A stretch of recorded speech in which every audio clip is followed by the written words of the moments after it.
সরকারি নির্দেশ মেনে কাজ করেছি, যদি সেই কাজ ভুল হয় যারা নির্দেশ দিয়েছিল তাদের আগের জেলা শাসককে কি দায়ী করছেন? আগের জেলা শাসক কি কোনো দায় আছে? নিশ্চয়ই আছে।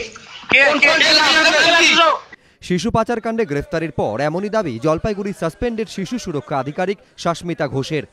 মঙ্গলবার ধৃতকে জলপাইগুড়ি আদালতে তোলা হলে 7 দিনের সিআইডি হেফাজতে নির্দেশ দেন বিচারক। যদিও সব অভিযোগ উড়িয়ে দিয়েছেন ধৃতের আইনজীবী।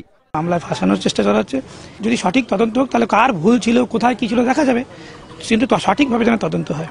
যদিও সিআইডি সূত্রে দাবি শিশু পাচারে মদত এবং ষড়যন্ত্রে সামিল ছিলেন শাসমিতা ঘোষ ও তার স্বামী দার্জিলিংয়ের শিশু সুরক্ষা আধিকারিক মৃণাল ঘোষ। মৃণালকে আগেই গ্রেফতার করা হয়েছে। সিআইডি সূত্রে খবর, চন্দনা চক্রবর্তীর হোম থেকে কমপক্ষে 70টি শিশু পাচার হয়েছে। তার মধ্যে 17টি শিশু যেসব দম্পতিকে বিক্রি করা হয়েছে তাদের বয়ান রেকর্ড শুরু হয়েছে। কিন্তু পাচার হওয়া বাকি শিশুদের নথি এখনও মেলেনি। প্রমাণস্বরূপ সেই নথি জোগাড় করতে শাসমিতা এবং মৃণালকে দফায় দফায় জেরা করছে সিআইডি। পাশাপাশি তদন্তকারীদের নজরে দার্জিলিংয়ের শিশু কল্যাণ কমিটিও। এদিন কমিটির 2 সদস্য তাপস কর্মকার এবং শেফালি গোস্বামীর গোপন জবানবন্দি নেওয়া হয়েছে। এরই মধ্যে ঘটনা তদন্তে জলপাইগুড়ি এসেছেন কেন্দ্রীয় নারী ও শিশু কল্যাণ মন্ত্রকের অধীনস্থ সংস্থা সেন্ট্রাল অ্যাডপশন রিসোর্স অথরিটি বা কারার প্রতিনিধিরা। দত্তকের বিধি রূপায়ণ থেকে হোমগুলির স্বীকৃতি এবং অনুদান সবকিছুই হয় কারার অনুমোদনে। তাদের অনুরোধেই শিশু পাচার কাণ্ডে অনুসন্ধান শুরু করেছিল সিআইডি।